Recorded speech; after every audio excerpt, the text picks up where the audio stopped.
걸림돌들은 치워야 될까요? 가지고 있어야 될까요?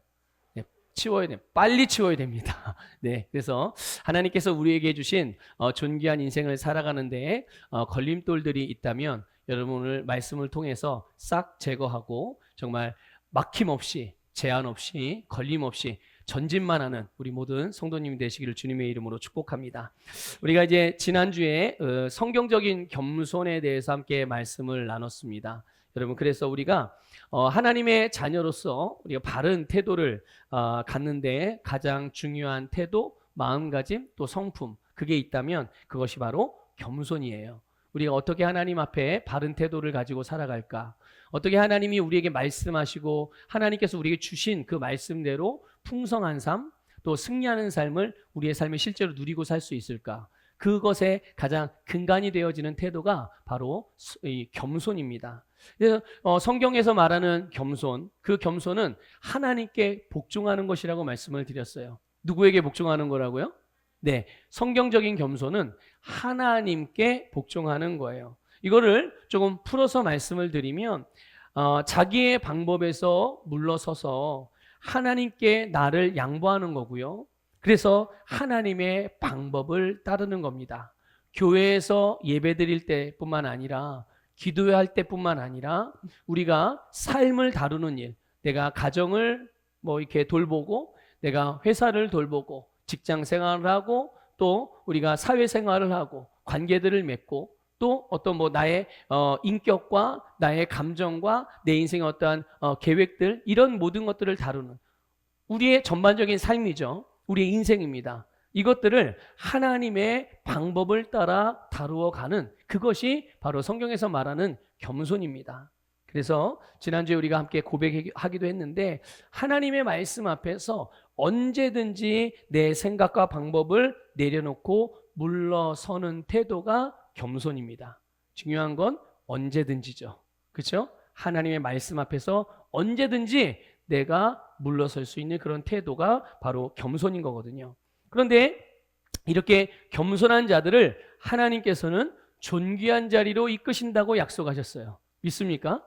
우리가 스스로 낮추어 겸손하면 하나님이 우리를 높여주시는 인생으로 살아갈 수가 있는 것이죠. 한번 물어볼게요. 여러분 잘 생각하고 대답해 보세요.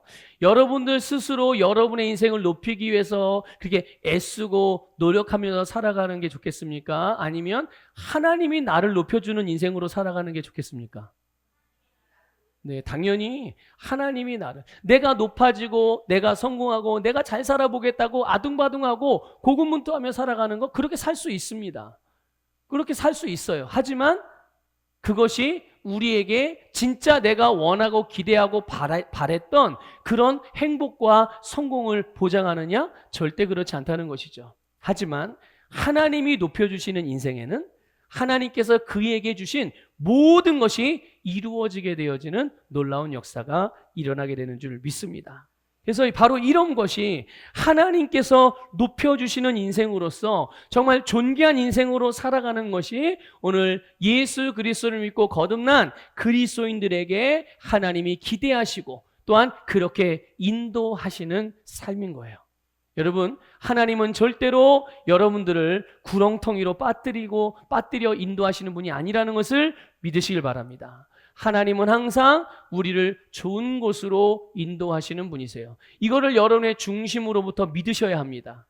이 하나님이 어떤 분인지에 대해서 여러분 심령 안에 정확하게 알고 계셔야 돼요. 병 걸려도 이거 하나님이 병 주신 거야. 사고가 나도 이거 하나님이 사고 나게 한 거야. 내가 악의 구렁텅이 어둠의 구렁텅이에 빠져도 이거 하나님이 나를 다 연단하시게 해주신 거야. 여러분 잘못 말씀하시면 안 돼요. 잘못 아셔도 안 되고요. 잘못된 것을 믿으시면 안 됩니다. 예, 사람은 영적인 존재거든요. 그렇기 때문에 우리에게는 영적인 원리가 돌아가요. 믿습니까?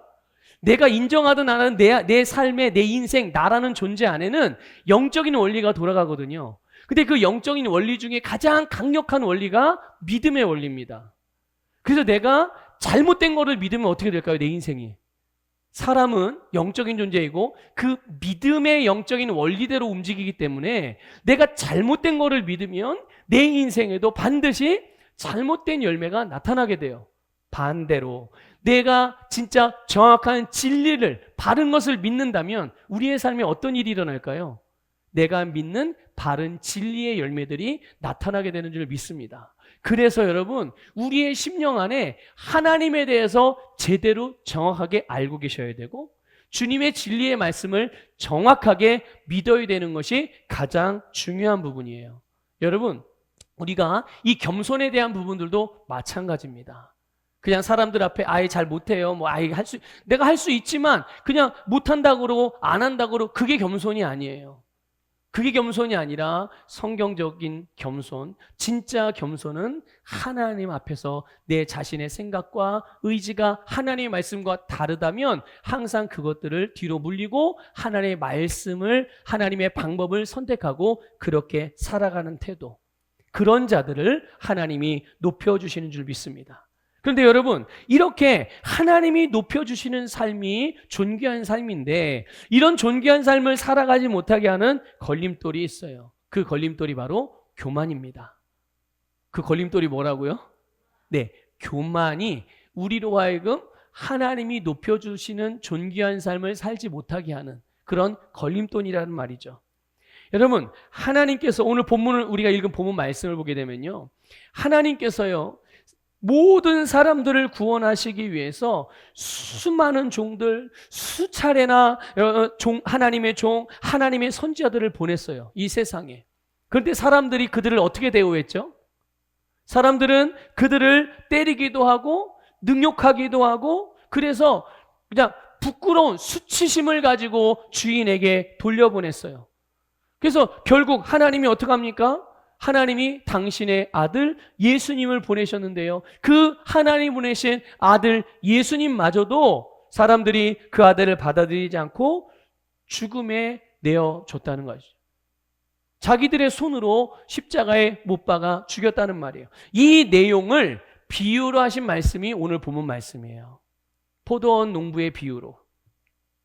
여러분, 오늘 읽은 말씀에서 이 포도원 농부들, 주인이 보낸 주인의 종들을 때리고 능욕하고 다시 그냥 빈손으로 주인에게 돌려보내고 또 주인의 아들까지 죽였던 이 포도원 농부들이 저지른 결정적인 잘못이 무엇일까요? 그것은 여러분, 주인이 보낸 사람들을 인정하지 않았다는 것입니다. 주인이 보낸 사람들을 인정하지 않은 거예요. 주인으로부터 보냄받은 사람들은 말 그대로 주인을 대표하는 사람들이잖아요.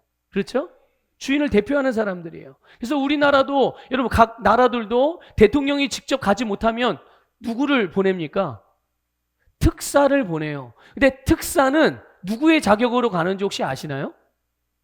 특사는 대통령의 자격으로 가는 겁니다. 본인은 대통령이 아니거든요. 그런데 대통령의 자격과 대통령의 권위를 가지고 갑니다. 그러면 그 특사를 맞이하는 나라는 어떻게 이 사람을 대우해야 돼요? 그 나라의 대통령을 대우하듯 똑같이 그렇게 대우해야 되거든요. 그런데 지금 이 포도원 농부들이 이 포도원 농부 주인이 보낸 종들과 아들까지도 그렇게 대우하지 않은 거예요. 인정하지 않은 것이죠. 그런데 여러분, 이 농부들이 주인이 그들을 보냈다는 사실을 알았어요. 알았음에도 불구하고 그걸 인정하려고 하지도 않고 오히려 멸시하고 죽였다는 거예요. 자, 그러면 왜 주인이 보낸 사람을 이들이 인정하지 않았을까? 언뜻 보면 그들이 포도원에 대한 욕심 때문에 그런 것처럼 보여요. 포도원에 있는 열매들, 포도원 땅, 그러니까 땅과 소출 얼마나 풍성합니까? 여기에 대한 땅과 재물에 대한 욕심 때문에 그런 것 같지만 더 깊은 그들의 심령의 문제, 근본적인 문제가 있었어요. 그게 뭐냐? 그게 바로 심령의 태도의 문제였고 그것이 교만이었던 것입니다. 여러분, 이들도 비록 자기들이 종이었지만 포도원에서 일하는 데 있어서는 최적화된 사람들이에요. 전문가죠. 포도나무를 가꾸는 일에는 포도 농사를 짓는 일에는 아주 최적화된 그런 전문가들이었어요. 나름대로 자존심이 있었던 사람들이죠. 그런데 어느 날 주인이 보낸 종이라는 사람들이 와가지고 소출에 자기들이 피땀 흘려 이렇게 거둔 소출, 포도나무의 소출들을 달라고 하니까 순간적으로 기분이 나쁜 거예요. 그러니까 꼭 그런 표현 같이 우리가 그런 표현 이게 쓰잖아요. 네가 뭔데? 예. 네가 뭔데 소출을 달라고 그래? 이런 거예요. 주인이 직접 온 게 아니기 때문에 이들은 자기들의 자존심을 내세운 거예요. 주인의 말은 듣겠지만 네 말은 못 듣겠다 이거죠. 주인의 말은 들을 거야 우리가. 근데 네가 뭔데 와서 네가 주인이 보낸 종이라는 징표가 있어? 뭐 이렇게 이제 따지듯이 대하는 거죠. 그런데 여러분, 문제는 이 일이 그냥 한 번에서 끝나는 게 아니었다는 거예요. 번번이 그랬다는 겁니다. 번번이. 그러면 이건 한두 번에 그냥 단순한 실수 차원이 아니죠. 실수가 아니라 그런 사람인 거예요, 이 종들은. 원래 그런 사람들인 거예요. 어떤 사람? 교만한 사람. 기본적으로 태도가 바르지 않은 사람인 거예요. 그러니까 이들은 본인이 교만한 사람이고 태도가 원래부터 바르지 않은 사람이니까 이거를 본인이 바꾸거나 제거하거나 변화되지 않는 한, 스스로 변화되지 않는 한 본인이 앞으로 아무리 겉으로 겸손한 것처럼 사람들에게 보기 좋은 모양처럼 좋은 평판을 얻기 위해 노력한다 하더라도 결정적인 순간들에는 뭐가 나올까요? 본인이 붙들고 있는 게 나오는 거예요. 본인이 붙들고 있는 게. 이런 일이 계속 반복되어지는 거죠. 그러니까 이거는 단순한 욕심에서 비롯된 게 아니라 그들의 심령에 근본적으로 교만이 있었기 때문인 거예요. 여러분, 자존심이라는 말 많이 들어왔죠? 자, 물어볼게요. 한번 대답해 보세요. 여러분 자존심이 세요? 약해요? 강합니까? 안 강합니까? 자존심. 어때요? 강해요? 네. 아, 자존심 강합니까? 네. 네. 별 좋은 건 아닌데. 오늘 말씀을 들어보면 알 거예요. 이게 왜 안 좋은지. 여러분, 세상에서는요, 세상적으로는 자존심과 교만을 이렇게 다르게 구분을 합니다. 그러니까 자존심을 어떤 개념으로 보면 뭐랄까, 뭐 자존감, 어떤 자기만의 어떤 고유한 정체성 이런 의미로 그런 그 자존심이라는 단어를 사용을 해요. 그리고 교만은 이게 자존심이 아니고 교만은 아주 오만한 어떤 태도들, 그런 그러니까 목에 막 힘주고 어깨에 힘주고 막 다른 사람 나 이외에 다른 사람 다 내 밑으로 보고 이게 내 아래로 깔고 보는 뭐 이런 걸로 이렇게 생각을 하거든요. 그런데 우리가 소위 말하는 그 자존심과 교만은 성경에서 보면 근본적으로 같은 말입니다. 아시겠어요? 나는 자존심은 강하지만 교만하진 않아요. 그렇지 않다는 거예요. 자존심이 강한 사람은 동시에 교만한 사람이다. 성경은 이거를 말씀해 주고 있는 겁니다. 여러분, 우리 자신에 대해서 정확하게 인식하고 우리가 긍정적인 자아상을 갖는 것은 굉장히 중요합니다. 그러나 세상에서 말하는 자존심, 세상에서 말하는 자존감이 이 말씀에서 말하는 그리스도인의 정체성하고는 굉장히 많은 차이가 있어요. 많은 아주 중요한 다른 점이 있습니다. 세상에서 말하는 자존심과 자존감은 자기 자신이 어떠하냐에 대하여서 출발을 해요. 나의 어떠함, 내가 돈이 많으냐 적으냐, 내가 뭐를 많이 배웠냐 안 배웠냐, 내가 뭐 외모가 뭐 출중하냐 그렇지 않으냐, 내가 살이 쪘느냐 말랐느냐, 내가 부모가 뭐 금수저냐 흙수저냐, 이런 거 나에서부터 출발해서 나에 대한 자아상을 갖는 것이 세상에서 말하는 자존심이고 세상에서 말하는 자존감 뭐 이런 거예요. 그러니까 나로부터 출발하는 거죠. 근데 이거를 성경에서 나오는 단어로 표현하면 자기의예요. 그러니까 세상에서 우리가 일반적으로 사용하는 단어인 이 자존심이라는 것은 자기의에서 처음부터 출발을 하는 겁니다. 그러니까 저 사람이 나를 무시해? 내가 자존심이 있는데 내 자존심을 묵살했어? 내 자존심에 타격을 받았어? 그래서 기분이 나빠. 이거를 다른 말로 풀어서 얘기하면 나의 의의를 짓밟아? 나의 의의를 무시해? 내가 이만큼 의로운 사람인데? 이런 거예요. 자기 의에서 출발한다는 겁니다. 그 뿌리가. 그런데 여러분, 잘 생각해 보세요. 세상에는 절대적인 진리가 있어요, 없어요? 이 세상에는 절대적인 진리가 없습니다. 그러니 절대적으로 기준으로 삼을 만한 진리가 없으니까 그 기준이 어떻게 될까요? 계속 똑같아요? 다르죠. 기준이 왔다 갔다 합니다. 시대마다 다르고 사람마다 다르고 상황마다 다르고 문화마다 다르고 나라마다 다르고 성별마다 다르고 직종마다 다르고 지역마다 다르고 다 달라요.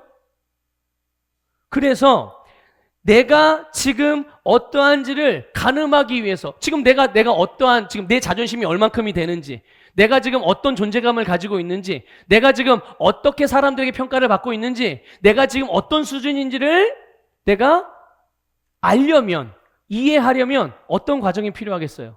이 세상에 절대적인 기준이 없는데 맨날 달라지는데 그러니까 결국은 다른 사람과 비교할 수밖에 없는 겁니다. 다른 사람과. 그래서 다른 사람과의 비교를 통해서 상대적으로 판단을 하고 그렇게 이해를 하는 거예요. 아, 저 사람보단 내가 조금 더 낫지. 그렇지. 저 사람보단 내가 좀 못하네.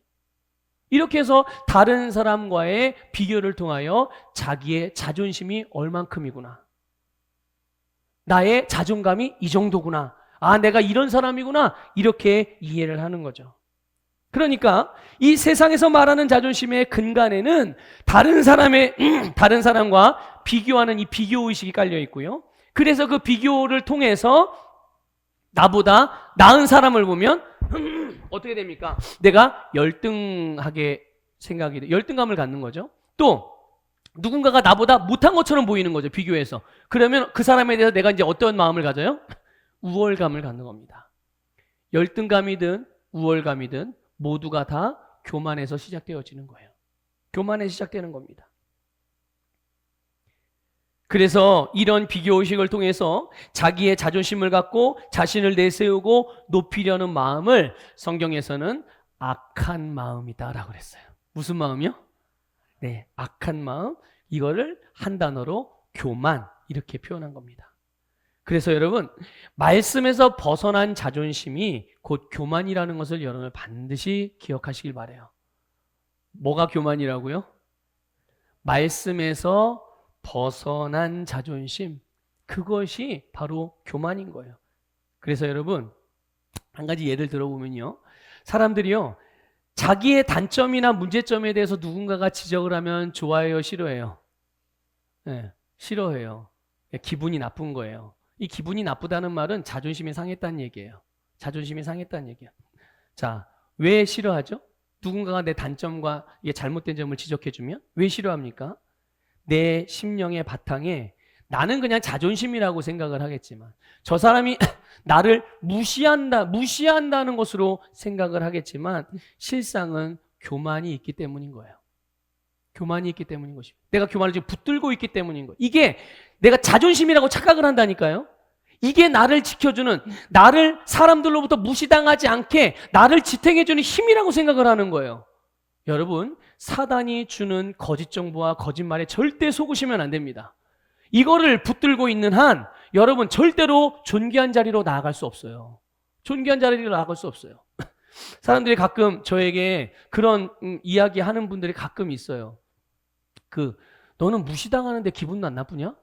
그럼 이게 얘기해 주시는 분이 가끔 있습니다. 아무나 저한테 그런 얘기를 하는 건 아니고요. 이제 저에게 그런 말을 할 수 있는 분들이 해주는 거죠. 네. 저요? 글쎄요. 저 무시당했다고 생각해 본 적은 한 번도 없는데. 그러니까 네가 이상한 놈이야 이러는 거예요. 야, 남들이 너를 무시하는데 왜 너는 무시당하는 걸 몰라 이러는 거죠. 그러니까 누가 뭔가 말을 하긴 했어요. 누가 뭔가 말을 하긴 했는데 제가 그 사람들의 말을 무시한다든지 그 사람들 내 삶에서 영역에서 배제한다 그래서 그런 건 아니에요. 근데 그 사람들이 하는 말이 물론 나를 향해서 하는 말이긴 하지만 내가 그런 사람이 아니거든요. 나는 그렇게 행동한 적이 없어요. 그 사람들을 그렇게 대한 적도 없고 그렇게 말한 적도 없어요. 그런 의도, 저 사람들이 말하는 것처럼 그런 의도를 가지고 한 적이 없어요. 그러니까 나 기분 나쁘라고 이제 얘기를 하는 거야. 나 들으라고 그 사람들은요. 제가 모르는 게 아니거든요. 근데 기분이 안 나빠요. 아마 그 사람들은 속이 터질 거예요. 그러니까 주변에서 보던 사람들이 저한테 그런 얘기를 해주는 거죠. 야, 이거 너한테 하는 얘기야. 왜 못 알아들어? 그래서 저도 얘기해요. 아니, 저 사람들이 하는 얘기가 무슨 말인지 알겠는데 나는 저 사람들에게 대해서 절대로 저렇게 말한 적도 없고 그런 의도로 이야기한 적도 없고 저 사람이 말하는 김원하라는 사람이 김원하 목사라는 목사가 그런 목사가 아니에요. 내가 그런 사람이 아니에요. 근데 왜 내가 그걸로 자존심이 상하고 그걸로 기분이 나빠하고 왜 내 감정의 에너지를 쓸데없이 소모할 이유가 없죠. 내가 그런 사람이 아닌데. 그래서 제 주변의 사람들이 저를 답답해 하시는 분들이 몇 분이 계세요. 네. 여러분, 누군가 내 단점이나 어떤 문제점을 지적을 했을 때 여러분, 바른 태도를 가진 사람은 어떻게 반응할까요? 이게 교만한 사람들, 나름 자존심이라고 여기는 것을 붙들고 있는 사람들은 그것을 기분 나쁘게 생각하거든요. 그리고 나에게 그런 말한 사람들에게 똑같이 갚아주려고 해요. 호시탐탐 노립니다. 나 한번 실수만 해봐라. 그런데 바른 태도를 가지고 있는 사람들은 누군가가 내 단점이라든지 어떤 개선해야 될 부분들을 지적을 해주고 이게 말해주면 그 문제를 개선하려고 합니다. 돌아본단 말이죠. 그래서 지금보다 그 다음 단계로 올라설 수 있는 기회로 인식하고 감사하게 받아들여요. 이해가 되십니까? 물론 당장은 기분 나쁠 수 있죠. 근데 그 기분 나쁜 걸 오래 붙들지 않아요. 물론 당장은 기분 나쁠 수 있는데 그 기분 나쁜 감정을 거절합니다. 그리고 진짜 그러한가 그러지 않은가 한번 살펴보는 거예요. 근데 진짜 저 사람이 말해준 말이 그러하다면 어떻게 하는 거예요? 아, 이게 나를 조금 더 발전적으로 만들어가는데 이게 제한되어지는 어떤 문제들이구나. 그럼 바꿔야지 당연히. 내가 바꿔야지. 그렇게 가져간다는 얘기죠. 여러분, 우리는 의식적으로라도 이런 태도를 훈련하고 개발해야 돼요. 믿습니까, 여러분? 그래서 말씀을 듣다가도 마음에 찔리거나 거슬리는 내용들이 있을 때 이거를 기분 나쁘거나 부정하거나 아니면 여러 변명하고 자기와 합리화할 것이 아니라 그 말씀을 일단은 우선적으로는 아멘으로 받는 거예요. 내 기분과 상관없이 믿음으로 취하는 겁니다. 아멘. 일단 아멘입니다, 주님. 일단 아멘입니다. 그래서 그 아멘한 말씀을 가지고 나의 부족하고 연약한 부분, 또 변화되어야 된 부분들을 발견하고 교정하려는 그런 태도를 갖는 것, 이게 겸손으로부터 나오는 바른 태도인 거예요. 여러분, 우리가 우리의 심령 가운데 조금이라도 이 교만을 허용하면요, 그게 결국은 내가 존귀한 인생으로 나아가는 그런 삶을 살아가는데 걸림돌로 작용하게 되는 거예요. 여러분, 기억하세요. 걸림돌은 하나님이 놓는 게 아닙니다. 하나님은 언제나 우리의 삶을 존귀한 자리로 계속 인도하고 계시거든요. 우리에게 주신 삶입니다. 저와 여러분에게 주신 삶은 이 땅에서 존귀하게 사는 것입니다. 그런데 그것을 방해하고 반대하는 세력이 있단 말이에요. 바로 사단입니다. 마귀요, 귀신들이에요. 그래서 그것들이 우리에게 걸림돌들을 놓는다는 말이죠. 그럴 때는 그것을 빨리빨리 알아차려서 빨리 발로 걷어 차버리셔야 되는 거지. 그거를 끌어안고 어이구 이것 때문에 내가 앞으로 못 나가네, 이게 큰 문제네 이러고 있어서는 안 된다는 말이에요. 그래서 교만한 사람은 기본적으로 다른 사람들을 존중하기가 어려운 거예요. 내가 여러분 다른 사람을 존중하는 게 잘 안 된다? 그러면 여러분 중심을 살피셔야 돼요. 교만이라는 말이 거북스러우면 여러분 자존심이라고 표현해 볼게요. 그 자존심을 여러분 점검해야 됩니다. 자존심을 점검하셔야 돼요. 나보다 상위권이자, 여러분보다 상위권이자가 누구예요? 부모이고 영적인 리더이고 또는 셀 인도자일 수도 있고요. 또는 선생님일 수도 있고요. 또 나보다 윗 어른일 수도 있고요. 예. 다 상위권이자들이잖아요. 이들의 말을, 이들의 권면, 이들의 바른 안내를 듣고도 꼭 그런 것만 아니야, 그게 전부야? 이렇게 생각하고 본인의 주관대로 결정하고 행동하는 모습들, 이게 나름 자존심이 있다고, 아니 실상은 교만한 사람들의 태도들이거든요. 근데 이런 분들은 안타깝게도 성령님의 음성을 듣고 행할 수가 없어요. 왜 그런 줄 아십니까? 성령님이 아무리 말씀을 해도, 아무리 가르쳐 주어도, 인도를 해도 본인의 주관, 본인의 기준을 계속 내세우고 있거든요. 그러니까 결국은 그 말씀을 온전히 이해할 수도 없고 즉시 순종하고 따를 수도 없는 거예요. 그렇기 때문에 많은 성도들이요, 그 자신의 인생에서 하나님으로부터 오는 것들을 가운데 많은 것들을 놓치고 살아가는 거죠. 여러분, 주님으로부터 우리에게 오는 것은 다 좋은 것입니다. 그리고 우리에게 가장 중요한 것이고 반드시 필요한 거예요. 그렇기 때문에 그것들을 절대로 놓쳐서는 안 되는 줄 믿습니다. 주님이 우리에게 주시는 것은 그것이 내가 볼 때는 별거 아닌 것 같아 보여도 우리는 그것이 필요하기 때문에 하나님이 주시는 것이니 믿음으로 하나도 빠짐없이 다 받으셔야 되는 거죠. 교만한 사람들은 그런데 이거를 받아요, 못 받아요? 못 받아요. 그 네 가지. 교만한 사람들이 받을 수 없는, 누릴 수 없는 네 가지가 나오는데요. 그게 베드로전서 5장 5절부터 9절에 나와요. 일단 먼저 이 말씀을 읽어보겠습니다. 시작. 젊은 자들아, 이와 같이 장로들에게 순종하고 다 서로 겸손으로 허리를 동이라. 하나님은 교만한 자를 대적하시되 겸손한 자들에게는 은혜를 주시느니라. 그러므로 하나님의 능하신 손 아래에서 겸손하라. 때가 되면 너희를 높이시리라. 너희 염려를 다 주께 맡기라. 이는 그가 너희를 돌보심이라. 근신하라, 깨어라. 너희 대적 마귀가 우는 사자같이 두루다니며 삼킬 자를 찾나니 너희는 믿음을 굳건하게 하여 그를 대적하라. 이는 세상에 있는 너희 형제들도 동일한 고난을 당하는 줄 알미라. 아멘. 여러분, 이 말씀에서요, 겸손한 태도를 가질 것을 권면하면서 겸손한 자가 얻는 축복을 말씀하고 있어요. 이거를 반대로 뒤집어서 얘기하면 교만한 사람은 절대로 얻을 수 없는 거죠. 겸손한 사람은 주님으로부터 얻게 되지만 교만한 사람은 주님으로 받을 수 없는 것들. 그게 먼저 첫 번째는 5절에 보면요, 하나님은 겸손한 자에게 은혜를 주십니다. 믿습니까? 은혜는 우리를 언제나 전진하게 하고 우리를 탁월하게 만드는 호의예요. 내가 노력하고 애쓰지 않아도 거저 주시는 것이 은혜거든요. 그런데 겸손한 자에게 무엇을 주신다고요? 네, 바로 이런 은혜를 주신대요. 그럼 교만한 사람은요, 이런 은혜를 받을 수 있어요, 못 받아요? 못 받는 거죠. 교만한 사람은 이런 은혜를 얻을 수 없을 뿐만 아니라 결정적으로 하나님이 그를 대적하신다고 말씀하고 있어요. 근데 여러분, 하나님이 너 하는 것만 내가 안 되게 할 거야. 너 이번에는 치킨집 한다고? 치킨집 되나봐라. 이번에는 커피숍 한다고? 커피집 되나봐라. 하나님이 이렇게 대적하는 게 아니에요. 하나님이 대적한다고 말하니까 하나님 뭔가 적극적으로 나서서 내 앞을 딱 가로막고 막 가는 데마다 가로막고 이런 게 아니란 말이죠. 하나님이 대적하신다라는 이 표현은 반대가 된다라는 뜻이에요. 보세요. 마음이 겸손하지 않아요. 마음이 교만해요. 그럼 이 사람은 하나님의 뜻을 따를까요? 안 따를까요?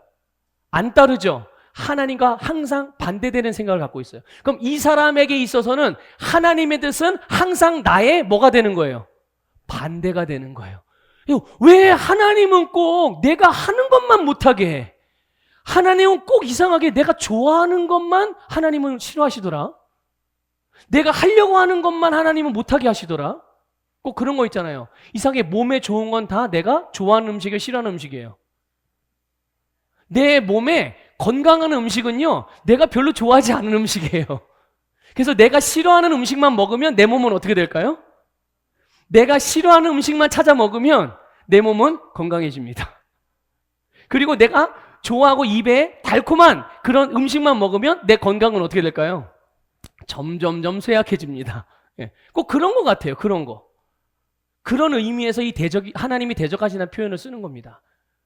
하나님의 마음, 하나님의 뜻을 원하지 않기 때문에 우리의 입장에서 보면 하나님의 생각은 항상 나의 반대가 되는 거예요. 그러니 그 삶에 하나님의 축복의 열매가 나타날 수 있겠습니까? 그래서 계속 고군분투하는 거예요. 자기의 인생을 계속 고군분투해 나가는 거죠. 자, 두 번째로 6절에 보면 주님의 백성들이 이 땅에서 말씀의 원리를 따라서 스스로 겸손하고 낮은 자리를 선택하죠. 겸손한 거예요. 낮은 자리를 항상 선택하는 거예요. 그러면 때가 되었을 때 하나님이 어떻게 하시는 거예요? 우리를 높여주시는 줄 믿습니다. 겸손한 사람은 항상 낮은 자리를 선택을 하거든요. 하나님이 높은 자리에 올라가고 내가 낮은 자리로.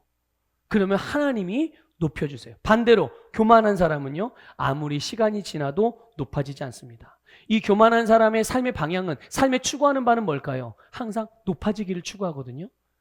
본인이 항상 성공하기를 추구하거든요. 그래서 교만해지는 겁니다. 자꾸만 높아지고 싶어서. 그런데 결국 본인이 원하는 걸 얻어요, 못 얻어요? 교만한 사람들은 얻을 수 없다는 거예요. 잠깐 높아지는 것처럼 보일지라도 그 자리는 절대로 안전하지도 않을 뿐만 아니라 영원하지도 않다는 것을 말씀해 주고 있는 거예요. 자, 세 번째 7절에 보면 교만한 사람, 여러분 겸손한 사람은 자신의 염려를 하나님께 맡길 수 있습니다. 믿습니까? 그럼 하나님이 어떻게 하실까요? 그를 돌보십니다. 겸손한 사람은 자신의 삶을 하나님께 맡기기 때문에 하나님의 돌봄을 받습니다. 하나님의 보호를 받고요. 하나님의 위로를 받는 줄 믿으시길 바랍니다. 그런데 교만한 사람은 스스로 자신의 모든 문제에 대한 본인이 주인 행세를 하는 거예요. 다 내 책임이야. 내가 할 거야. 나도 할 수 있어. 그냥 이렇게 생각을 하는 거죠. 그래서 하나님께 나를 내어드리지 않기 때문에 이런 돌보심을 입을 수가 없다. 역시 이런 사람들은 역시 그의 인생은 계속 고군분투하는 삶이에요. 재정을 위해서도 고군분투, 사람 관계를 위해서도 고군분투, 건강을 위해서도 고군분투, 인생의 목적을 이루기 위해서도 고군분투, 계속 애쓰고 힘쓰며 살아가지만 실제로 그 심령에 채울 수 없는 공허함이 빈자리가 남아요. 근데 그 빈자리는 자기의 노력과 애씀으로 채울 수 있는 게 아니거든요. 그건 오직 하나님으로만 채워져야 되는 부분이거든요. 근데 애초에 그 부분이 없으니까, 그 부분에 대한 이해가 없고, 그 부분에 대한 믿음이 없고, 그 부분에 대한 말씀을 받아들이지 않으니 그게 채워질 수가 없는 거예요. 자, 네 번째 보면요, 9절에 보면 겸손한 자에게는 마귀를 대적하면 마귀가 어떻게 된다고 했어요? 마귀가 떠나갑니다. 믿습니까? 마귀를 대적하면 마귀가 내가 하는 말, 겸손한 자가 하는 말대로 순종한다. 다스림을 받는다라는 약속의 말씀이에요. 반대로 여러분, 교만한 사람은 어떨까요? 교만한 사람은 마귀를 대적하고 쫓으려고 해도 효과가 있을까요? 없을까요? 없습니다. 없어요. 그 이유가 뭔지 아십니까? 그 자신이 마귀와 연합한 친구이기 때문이에요.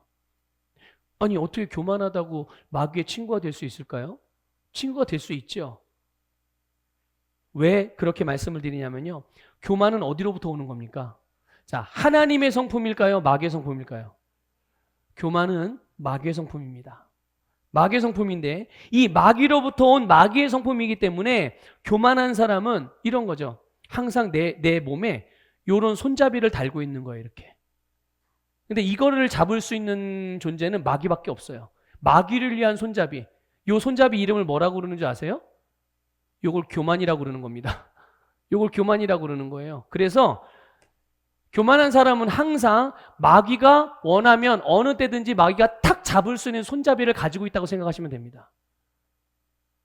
그러니까 이거 어떻게 해야 돼요? 빨리 잘라내고 없애야죠. 제거해야죠. 그래서 마귀가 나를 잡을 수 있는 게 없는 거지. 나를 어떻게 할 수가 없는 거예요. 그래서 말로만 계속 이제 거짓말만 하는 거지. 네? 그러나 우리는 그런 영향을 받지 않죠. 하나님의 놀라운 능력과 그 주님의 이름을 가지고 있으니까. 그렇죠? 그래서 여러분, 이렇게 교만한 사람들은 이 겸손한 사람이 받을 수 있는 이 아름다운 것들을 받을 수가 없는 거예요. 그래서 이 교만은 정말 우리의 인생을 비참하게 만드는 악한 열매를 가져다주는 아주 나쁜 놈이라는 것을 기억하시길 바랍니다. 이거를 여러분 붙들고 있으면 안 돼요. 이거 없으면 내 인생이 무너지고, 이거 없으면 세상으로부터 사람들로부터 내가 무시당하고 멸시당하고, 그런다고 속으시면 안 돼요. 절대로 속으시면 안 됩니다. 우리 말씀을 통해서 한번 확인해 볼까요? 잠언 11장 11장 2절 읽어볼게요. 시작. 교만이 오면 욕도 오거니와 겸손한 자에게는 지혜가 있는. 자, 교만이 오면 뭐가 온다고요? 교만한 사람에게는 반드시 욕이 따라가는 거예요. 이게 무슨 말이냐? 여러분, 교만한 사람은 다른 사람들에게 부끄러움을 당한단 말이에요. 수치를 당하는 일이 번번이 따라다니게 된다는 것을 말씀해 주고 있는 거예요. 잠언 13장 10절 읽어볼게요. 시작. 교만에서는 다툼만 일어날 뿐이다. 지혜 있는 사람은 충고를 받아들인다. 아멘. 지혜 있는 사람은 뭐를 받아들인다고요? 충고를 받아들여요. 교만한 사람은요, 충고를 안 받아들이죠. 그리고 충고해 주는 사람을 어떻게 해요? 대적합니다. 그래서 다툼이 일어나는. 교만한 사람이 있는 자리. 그렇잖아요. 여러분 중에는 제발 그런 분들이 없기를 바라는데, 누가 오면 이상하게 분란이 일어나는 사람이 있어요. 아무런 문제가 없는데 누가 오면 이상하게 그 모임과 그 관계들이 이상하게 삐거덕거리고 그 원인 중에 하나가 바로 교만이라는 걸 아셔야 돼요.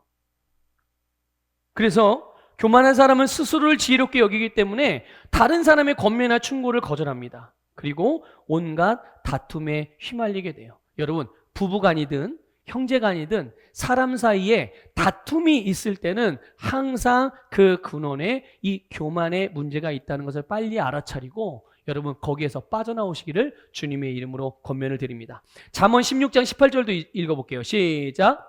교만은 패망의 선봉이요 거만한 마음은 넘어짐의 앞잡이니라. 아멘. 교만에는 패망과 실패가 반드시 자동적으로 따라간다는 것을 기억하셔야 해요. 잠언 29장 23절 읽어볼게요. 시작. 사람이 교만하면 낮아지게 되겠고 마음이 겸손하면 영예를 얻으리라. 아멘. 교만은 낮아짐을 가져옵니다.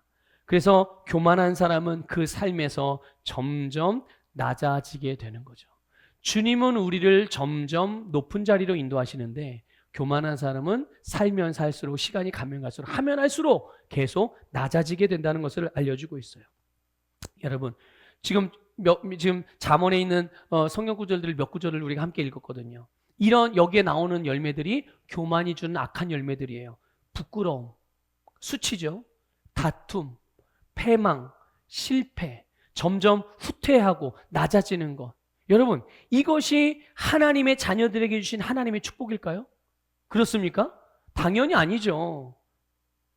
여러분, 이것이 하나님의 자녀들이 살기를 원하시는 모습일까요? 당연히 아니에요. 여러분, 이 외에도 성경에는 교만이 존귀해야 할 우리의 인생을 얼마나 비참하게 만들어 가는지를 성경 곳곳에는 말씀해 주고 있어요. 그렇기 때문에 오늘 여러분, 모든 그리스도인들은 어떤 경우라도 절대로 교만해서는 안 될 줄 믿습니다. 마지막으로 여러분, 그러면 우리가 어떻게 교만에서 벗어날 수가 있을까? 우리가 어떻게 교만하지 않고 겸손하게 우리의 삶을 하나님이 인도하시는 존귀한 삶으로 지속적으로 성장할 수 있을까? 우리 지난주에 봤던 말씀인데요. 예레미야 13장 볼게요. 예레미야 13장 9절, 10절, 15절 이렇게 세 절을 함께 보도록 하겠습니다. 같이 읽겠습니다. 나 주가 말한다. 내가 유다의 교만과 예루살렘의 큰 교만을 이렇게 섞게 하겠다. 이 악한 백성은 나의 말 듣는 것을 거부하고 자기들의 마음에서 나오는 고집대로 살아가고 다른 신들을 쫓아가서 그것들을 섬기며 경배함으로 이제 이 백성은 전혀 쓸모가 없는 이 띠와 같이 되고 말 것이다. 주님께서 말씀하셨으니 너희는 들어라. 그리고 귀를 기울여라. 교만하지 말아라. 너는 왕과 왕후에게 전하기를 스스로 낮추어 앉으라. 관, 곧 영광의 면류관이 내려졌다 하라. 아멘, 아멘. 여러분, 이스라엘 백성들이 하나님의 말씀을 거절하고 자기의 고집, 자기의 생각대로 했을 때 하나님이 그들에게 교만하지 말아라 라고 말씀을 하셨어요. 그리고 조금 전에 읽었던 말씀 중에 18절에 보게 되면 스스로 낮추어 앉으라. 뭐라고 그랬다고요? 스스로 낮추어 앉으라. 바로 이것이 여러분 교만에서 벗어날 수 있는 방법이에요. 스스로 겸손해지는 것입니다. 여러분 스스로 겸손해지는 거예요. 여러분 종종 우리가 이게 좀 거만하고 교만해 보이는 사람들을 볼 때 그게 이제 일시적이지 않고 늘 그런 태도로 살아가는 사람들을 볼 때가 있어요. 그러면 어떤 말을 하냐면 저는 그런 말 이게 저도 해봤고 또 듣기도 해봤거든요. 저 큰 코 한번 당해봐야죠. 제정신 차리지. 그렇죠? 한번 고난을 세게 한번 받아봐야 저 교만한 게 그냥 딱딱해지지. 그런 표현 저도 써봤고 또 들어보긴 했단 말이에요. 자, 그게 저에게도 또 사람들에게도 기본적으로 어떤 생각이 있냐면 교만한 사람은 큰 어려움을 당해보면 그 교만함이 교정이 되어져서 겸손해지겠지라는 그런 생각이 우리 안에 있는 거예요. 또 그런 표현하죠. 이렇게 생각을 합니다. 내가 나에게 교만함이 있구나. 이것들을 이제 본인 스스로 알았어요. 그럼 이 교만을 이제 없애야지. 나 이제 교만하지 말아야지. 교만을 제거해야지. 그래서 이제 다른 사람들에게 부탁을 합니다. 집사님, 성도님, 목사님, 제가 이 말씀을 듣다 보니까 제 마음에 교만함이 있었네요. 교만함이 제거되도록, 교만함이 없어지도록 저를 위해 좀 기도 좀 해주세요. 그리고 중보기도 부탁도 해요. 또 어떤 경우들은 여러분 아까 말씀드렸죠. 교만은 누구의 성품이라고요? 마귀의 성품이에요. 그러니까 마귀의 역사함을 내가 지금 영향을 받고 있는 거잖아요. 내가 교만함을 발견이 되어지면 그러니까 이 마귀가 내게 역사하니까 내게 들어왔다고 생각하고 이 마귀를 쫓으려고 이 교만한 마귀는 예수 이름 명하니 떠나갈지어다 이렇게 마귀를 대적하는 그런 기도를 하지요. 여러분 이런 것들이요 부분적으로는 이 교만의 문제를 해결할 수 있는 어떤 계기가 될 수는 있어요. 그런데 근본적으로 해결하는 방법이 아닙니다. 이런 방법이 모든 것은 우리 자기 자신에게 달려 있어요. 이거를 꼭 기억하십시오. 우리 자신에게 달려있다는 말이에요. 여러분 좀 전에 봤던 예레미야 말씀에서 봤듯이요. 교만하지 말고 낮은 자리를 겸손하게 되는 것은 그 주체가 누군지 아십니까? 바로 우리 자신이에요. 여러분 하나님이 스스로 겸손해라, 스스로 너를 낮추라 누구에게 말씀하신 거예요? 내가 너를 겸손하게 만들어줄게 하나님이 하시겠다는 얘기예요? 아니에요.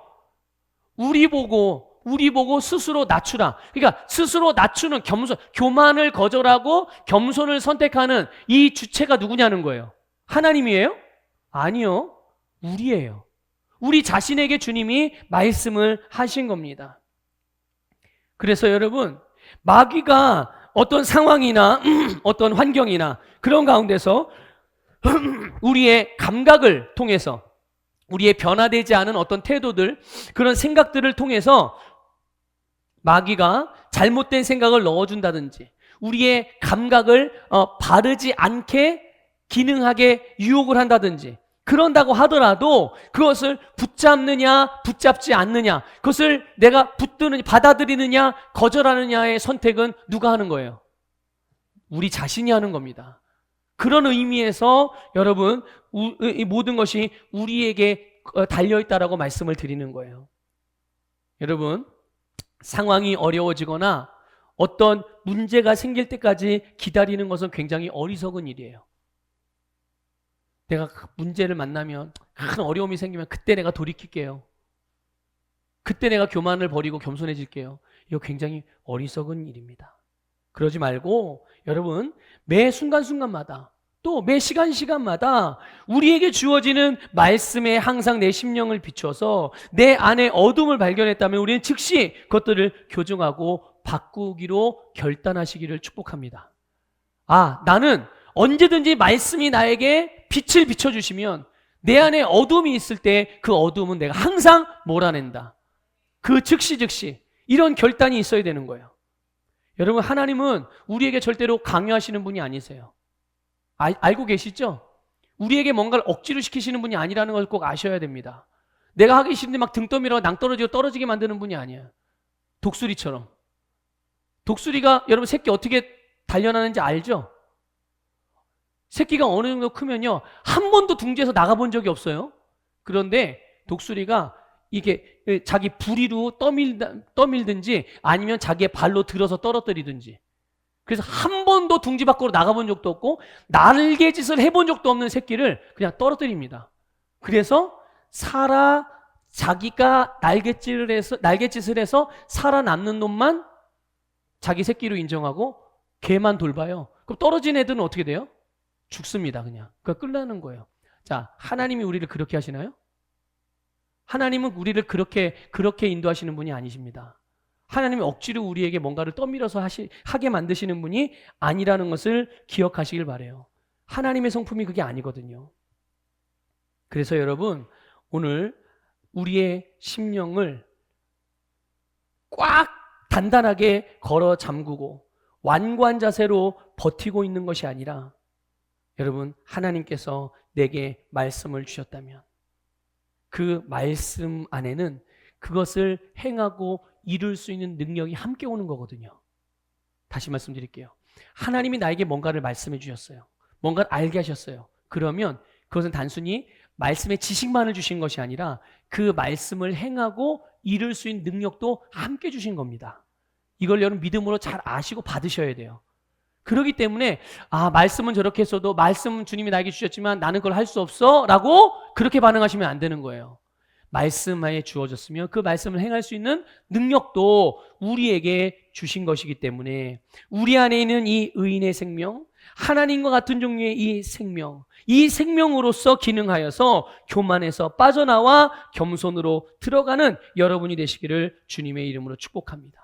겸손은 철저하게 선택의 문제라는 걸 아셔야 돼요. 믿습니까? 그래서 여러분 보세요.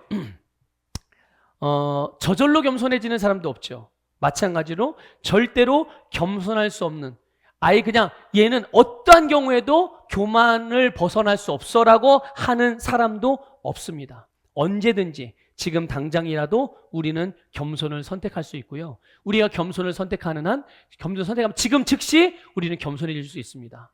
이렇게 말씀드리는 이유는 다른 긍정적으로 여러분 좀 긍정적으로 생각하세요. 그런 거 그래서 말하는 게 아니라 우리 안에 계신 예수님이 어떤 분인지를 생각해 보세요. 저와 여러분 안에 예수님이 거하십니까? 맞습니까? 그 예수님이 자신에 대해서 말씀하실 때 나는 온유하고 겸손하다 말씀하셨어요. 온유하고 겸손한 예수님이 내 안에 계시고요. 내 안에서 온유와 겸손의 영으로 우리에게 역사하시는 걸 믿으시길 바랍니다. 그래서 내가 그 주님, 내 안에 계신 주님의 것을 선택하면, 그 주님의 겸손을 선택하면 지금 이 순간부터라도 나는 언제든지 겸손해질 수 있는, 예수님과 같이 겸손하게 살아갈 수 있는 그런 자들이 된다는 것을 믿으시기를 축복합니다. 그래서 여러분, 바로 이렇게 겸손한 태도가 우리의 이 땅에서 하나님께서 우리를 높여주시는 그 높이의 수준을 결정한다는 것을 기억하시길 바라요. 우리가 낮아지면 하나님이 반드시 높여주십니다. 믿습니까? 그러면 어떤 사람이든 어떤 환경이든 어떤 상황이든 우리의 전진과 성장을 절대로 막을 수가 없어요. 오늘 저와 여러분 하나님의 자녀인 줄 믿습니다. 거듭난 새로운 피조물인 것을 믿습니다. 또 하나님의 나라를 대표하는, 예수님을 대표하는 그리스도의 대사인 것도 믿습니다. 여러분의 세상에서 그렇게 기능하십시오. 여러분의 가정에서, 여러분의 사업장, 직장에서, 여러분의 일터에서, 여러분이 만나는 모든 사람들 안에서 여러분이 그런 자로 기능하시기를 주님의 이름으로 축복합니다. 우리 다 같이